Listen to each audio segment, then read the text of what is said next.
কামৰূপ, কাম অৰ্থাৎ ইচ্ছা বা কামনা আৰু ৰূপ অৰ্থাৎ আকৃতি। আমাৰ অসমৰ প্ৰাচীন নাম হৈছে কামৰূপ আৰু এই কামৰূপ নামৰ উৎপত্তিৰ আঁৰত এক পৌৰাণিক কাহিনী জড়িত হৈ আছে। আখ্যান মতে মহাদেৱৰ ঘৈণীয়েক সতী আছিল দক্ষ প্ৰজাপতিৰ জীয়েক। এবাৰ দক্ষই নিজৰ ঘৰত এক যজ্ঞৰ আয়োজন কৰোঁতে সেই যজ্ঞলৈ স্বৰ্গ, মৰ্ত্য, পাতালৰ আটাইকে নিমন্ত্ৰণ কৰিছিল যদিও নিজৰ জোৱাইক অৰ্থাৎ মহাদেৱক আৰু নিজৰ জীয়েক সতীক নিমন্ত্ৰণ নকৰিলে। তথাপিও সতীয়ে মহাদেৱৰ কথা নেওচি পিতাকৰ যজ্ঞস্থলীত উপস্থিত হ'ল। পিতাকে সতীক দেখি মহাদেৱক শ্মশানবাসী, ভাঙোৰা, ভিকহু আদি বুলি অপমান কৰিছিল। সতীয়ে নিজৰ পতিৰ অৰ্থাৎ মহাদেৱৰ অপমান সহ্য কৰিব নোৱাৰি যজ্ঞস্থলীতে নিজৰ দেহ ত্যাগ কৰিলে। প্ৰেমৰ বিয়োগত মহাদেৱ শোকত বলিয়া হ'ল আৰু সতীৰ মৃতদেহ কান্ধত তুলি লৈ গোটেই বিশ্ব ব্ৰহ্মাণ্ড ভ্ৰমণ কৰি তাণ্ডৱ নৃত্য আৰম্ভ কৰিলে। মহাদেৱৰ এনে তাণ্ডৱ নৃত্যত এই ব্ৰহ্মাণ্ডখন ধ্বংস হয় বুলিয়েই শ্ৰী বিষ্ণুৱে মহাদেৱক শান্ত কৰিবৰ বাবে সতীৰ দেহটো নিজৰ অস্ত্ৰ সুদৰ্শন চক্ৰৰে কাটিবলৈ ধৰিলে, যাৰ ফলত সতীৰ শৰীৰটো ৫১টা টুকুৰা হৈ পৃথিৱীৰ ঠায়ে ঠায়ে পৰি গ'ল। আৰু যি ঠাইত শৰীৰৰ এই টুকুৰাবোৰ পৰিছিল তাত একোখনকৈ শক্তিপীঠ গঢ় লৈ উঠিল।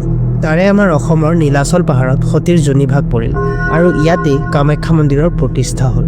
এটা সময়ত সতীৰ মৃতদেহটো নাইকিয়া হোৱাত মহাদেৱ গভীৰ ধ্যানত মগ্ন হ'ল আৰু এনেকৈ বহুদিন পাৰ হ'ল, যাৰ ফলত দেৱকুলত হাহাকাৰ পৰিৱেশৰ সৃষ্টি হ'ল।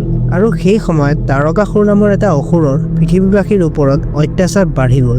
মহাদেৱ হ'ল সংসাৰৰ গৰাকী, যাৰ অবিহনে এই বিশ্ব ব্ৰহ্মাণ্ডৰ কোনো প্ৰাণীৰে মৃত্যু সম্ভৱেই নহয়। কিন্তু ধ্বংস নহ'লে জানো সৃষ্টি হ'ব? সেইবাবে দেৱতাসকলে প্ৰেমৰ দেৱতা কামদেৱক পৃথিৱীলৈ মহাদেৱৰ ধ্যান ভংগ কৰিবলৈ পঠালে। সেইমতে কামদেৱ আহি পৃথিৱীত উপস্থিত হ'ল আৰু মহাদেৱৰ ধ্যান ভংগ কৰিবলৈ মহাদেৱৰ দেহৰ ফালে কামদেৱৰ মদন পঞ্চ শৰ মাৰি পঠিয়ালে। কিন্তু শৰডাল গৈ নাপাওঁতেই মহাদেৱৰ ধ্যান ভংগ হ'ল আৰু তৃতীয় নয়ন খোল খালে। প্ৰচণ্ড খঙত তেওঁ তৃতীয় নয়নেৰে অগ্নি বৰষি কামদেৱক থিতাতে ভস্ম কৰি পেলালে।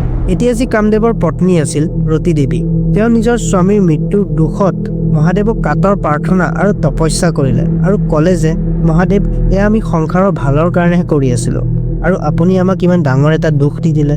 আপোনাক প্ৰাৰ্থনা কৰিছোঁ যে মোৰ স্বামীক আকৌ জীৱিত কৰি তোলক।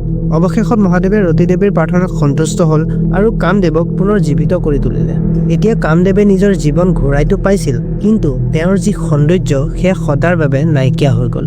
সেইবাবে কামদেৱে আকৌ মহাদেৱক তপস্যা কৰিলে আৰু প্ৰাৰ্থনা কৰিলে যে মহাদেৱ, আপুনি মোক জীৱন দানটো দিলে, কিন্তু মোৰ সৌন্দৰ্য, মোৰ যি ৰূপ সেয়াটো নাইকিয়াই হৈ গ'ল। এতিয়া মই কি কৰোঁ? মোক আকৌ মোৰ ৰূপ ঘূৰাই দিয়ক মহাদেৱ।